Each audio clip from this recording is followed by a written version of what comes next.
Assalamualaikum warahmatullahi wabarakatuh. Perkenalkan, nama saya Padlo Maldini. Saya bernomor induk mahasiswa 211011401711. Hmm,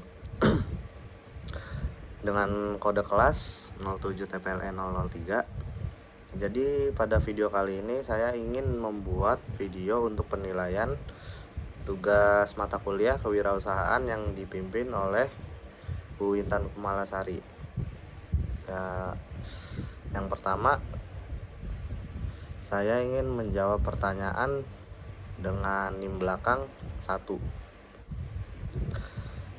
Nomor 1, pertanyaannya, jelaskan menurut Anda faktor-faktor yang telah mendorong perkembangan kewirausahaan di Indonesia dalam dekade terakhir. Bagaimana perkembangan teknologi dan kebijakan pemerintah berperan dalam mendorong tumbuhnya usaha kecil dan menengah UKM di Indonesia. Jadi jawabannya yang pertama, faktor pendorong kewirausahaan, perkembangan teknologi atau e-commerce atau fintech untuk mempermudah pengguna atau masyarakat, dan kebijakan dari pemerintah adalah membentuk program di mana program ini kredit usaha atau KUR, pendirian inkubator bisnis ini untuk melatih kewirausahaan. Selain itu, regulasi seperti Undang-Undang Cipta Kerja mempermudah pembentukan usaha dan peningkatan kesadaran kewirausahaan pada program pendidikan kewirausahaan di perguruan tinggi dan kampanye yang mendorong semangat motivasi, inovasi, dan meningkatkan minat masyarakat untuk menjadi wirausahawan. Demografi pendukung, yaitu populasi muda yang besar dan familiar dengan teknologi menciptakan peluang besar untuk inovasi bisnis. Pertanyaan nomor 2, uraikan pendapat Anda bagaimana kewirausahaan dapat berkontribusi pada pengembangan ekonomi lokal di Indonesia. Apa saja faktor-faktor yang mempengaruhi potensial untuk pengembangan oleh wirausahawan di daerah terpencil atau kurang berkembang? Di sini jawabannya, kewirausahaan dan kontribusinya pada ekonomi lokal. Yang pertama, kontribusi kewirausahaan. Wirausahaan membantu menciptakan lapangan pekerja, meningkatkan pendapat masyarakat, dan menggerakkan roda perekonomian lokal. Di sektor potensial di daerah terpencil, yaitu kita membangun pariwisata lokal dan mengembangkan destinasi wisata dan budaya alam. Pada sektor pertanian, kita memanfaatkan teknologi untuk meningkatkan produktivitas untuk pertanian modern. Untuk kerajinan dan kuliner lokal, kita menciptakan produk unik yang memiliki nilai jual yang tinggi. Untuk energi terbarukan, kita memanfaatkan sumber daya alam lokal untuk proyek energi kecil.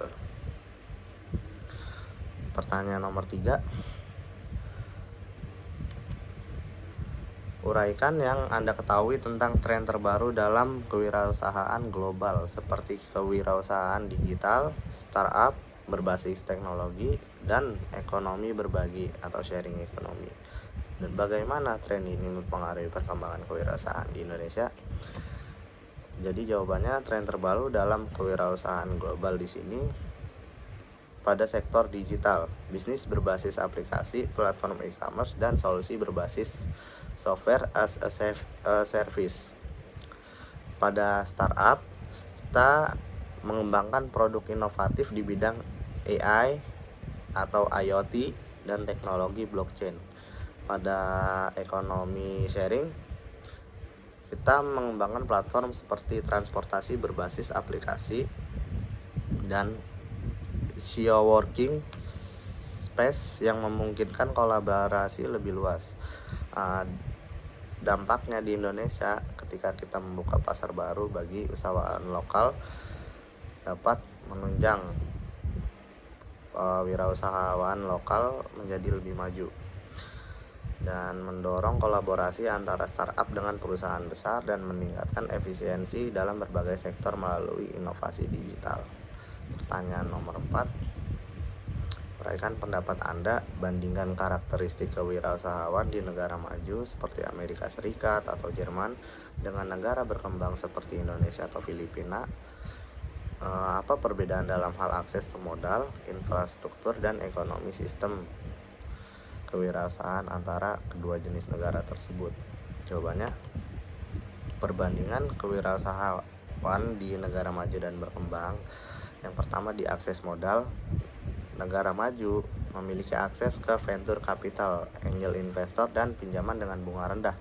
Negara berkembang ketergantungan pada pendanaan mikro atau program pemerintahan. Dan di infrastrukturnya, untuk negara maju, infrastruktur negara maju itu lebih lengkap, seperti akses internet dan transportasi yang memadai.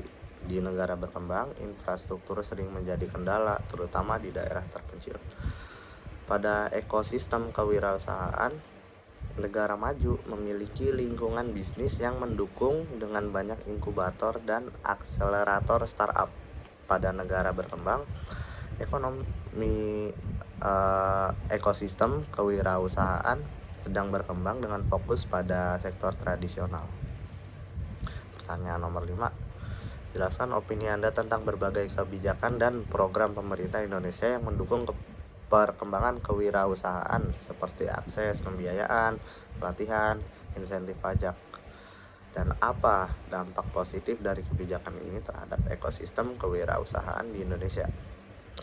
Jawabannya, pada akses pembiayaan, program seperti KUR memberikan kredit dengan bunga rendah bagi UKM, sehingga memudahkan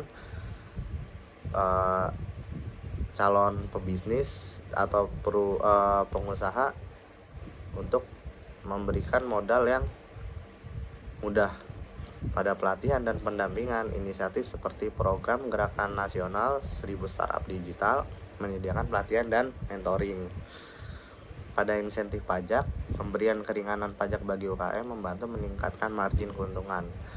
Dampak positifnya di sini meningkatkan jumlah wirausahaan baru, menciptakan ekosistem yang lebih inklusif untuk bisnis kecil, dan mempercepat adopsi teknologi di sektor UKM. Jadi pada video kali ini penjelasan jawaban dari soal-soal tersebut. Dan sebelumnya saya ucapkan maaf apabila ada kesalahan dalam penyampaian atau kekurangan. Sebelumnya saya tutup. Wabillahi taufik wal hidayah. Wassalamualaikum warahmatullahi wabarakatuh.